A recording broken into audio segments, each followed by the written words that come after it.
अस्सलाम वालेकुम। जो आज हमने टॉपिक डिस्कस करना है उसका नेम है process of environment scanning. Environment scanning क्या होता है कि हमारे पास पीछे हमने देखा है कि एनवायरनमेंट स्कैनिंग हम क्यों करते हैं, हमें एनवायरनमेंट स्कैनिंग की ज़रूरत क्यों पड़ती है।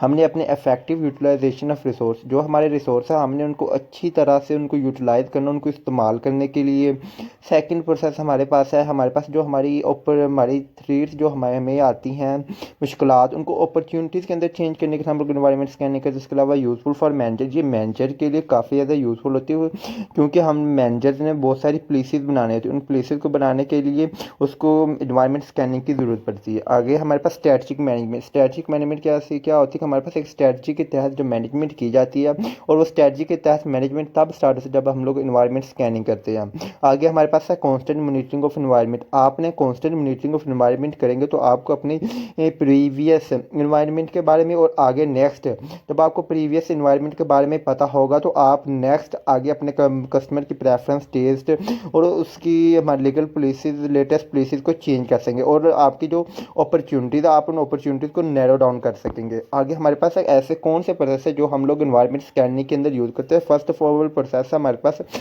Identifying environmental factors, scanning, selecting relevant key factor, defining variable for analysis, using different methods, techniques and tools, forecasting environmental factor, designing profile, strategic position and report writing।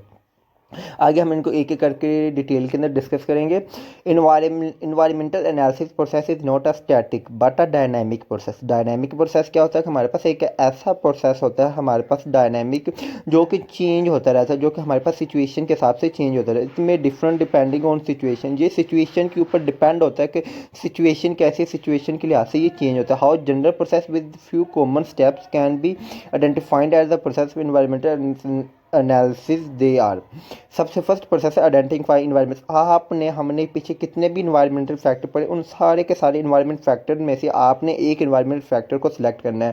तकरीबन वो कह रहे हैं कि आर स्ट्रेटजिक से should identify all the relevant factor that might affect their business. हमारे पास बहुत से फैक्टर हो सकती हैं रेलिवेंट जो कि बिजनेस के इन्वायरमेंट को अफेक्ट कर सकते हैं। In this process one should first now the internal area, उसके अंदर हमारा इंटरनल आ सकते हैं हमारे पास, या एक्सटर्नल फैक्टर। इंटरनल फैक्टर में हमारे पास हमारा कल्चर क्या होगा, हमारी लेबर मैनेजमेंट, या हमारा फाइनेंस का प्रॉब्लम है, कंपेटिटर हमारा और बहुत से फैक्टर। अगर हम एक्सटर्नल की बात करें तो आउटसाइड की जो हमारे पास कंपनी या फर्म होती है उसके अंदर हमारे पास जनरल फैक्टर में पॉलिटिकल लीगल फैक्टर या इकोनॉमिक फैक्टर आ सकता है। सबसे पहले आपने जो फैक्टर था उनको आइडेंटिफाई करना, उसके बाद आपने क्या करना है, स्कैनिंग एंड सिलेक्टिंग रेलिवेंट की फैक्टर। आपने इन सारे के सारे फैक्टर में से एक रेलिवेंट की फैक्टर निकालना है कि वो आपके इंटरनल फैक्टर में से या एक्सटर्नल फैक्टर में से आपको उसकी हाउ ना हो, और इसके अंदर आपने जो अननेसेसरी ओवरलोड फैक्टर है उनको आपने इन्फॉर्मेशन नहीं लेनी।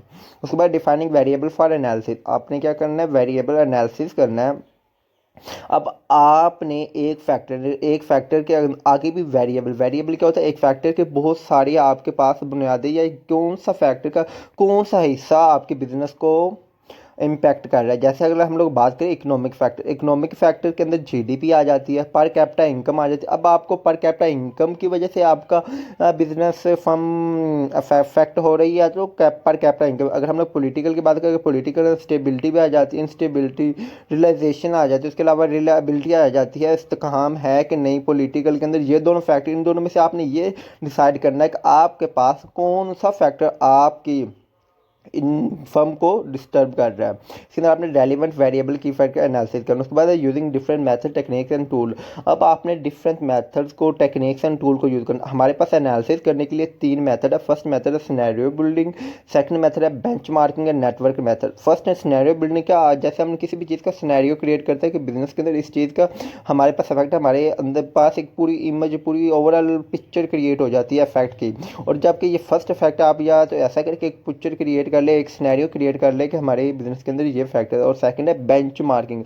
अब आप लोगों ने बेंच मार्किंग क्या होता है, बेंच मार्किंग हमारे पास एक ऐसा होता है, आप एक स्टैंडर्ड सेट कर ले कि मैंने इस स्टैंडर्ड के मुताबिक इन प्रॉब्लम्स को हल करना। आपने इस स्टैंडर्ड का उसकी स्ट्रेंथ और वीकनेस के साथ कंपैरिजन करना, कंपेयर करेंगे स्ट्रेंथ एंड वीकनेस को, इसको बेंच मार्किंग कहते हैं। नया गया नेटवर्क मेथड। नेटवर्क मेथड को आपने क्या करना है, आपने ऑर्गेनाइजेशन के अंदर से, ऑर्गेनाइजेशन के आउटसाइड से स्वाट एनालिसिस इकट्ठे करते हैं। स्वाट एनालिसिस हमारे पास इसकी अपॉर्चुनिटीज़, थ्रेट्स, वीकनेस, ये सारी चीज़ें आप लोग कलेक्ट करेंगे। ये आप लोगों ने कलेक्ट कैसे नहीं, इसको हम लोग सर्वे से भी कलेक्ट, ब्रेन स्टॉर्मिंग के मतलब हम लोग लोगों के दिमागों के अंदर भी बिठा सकते हैं, हिस्टोरिकल इंक्वायरी कर सकते हैं और एनालिसिस टूल। अब आपके पास टूल्स कौन कौन से, टेक्निक्स, तो ये हम हमारे पास टूल कौन कौन से, जिन टूल को अब हमने मीन, मोड, मीडियम के जरिए सिलेक्ट कर सकते हैं कौन सी चीज़ ज़्यादा बढ़ रहा है, कौन सी कम बढ़ रहा है, इसका क्या चीज़ है।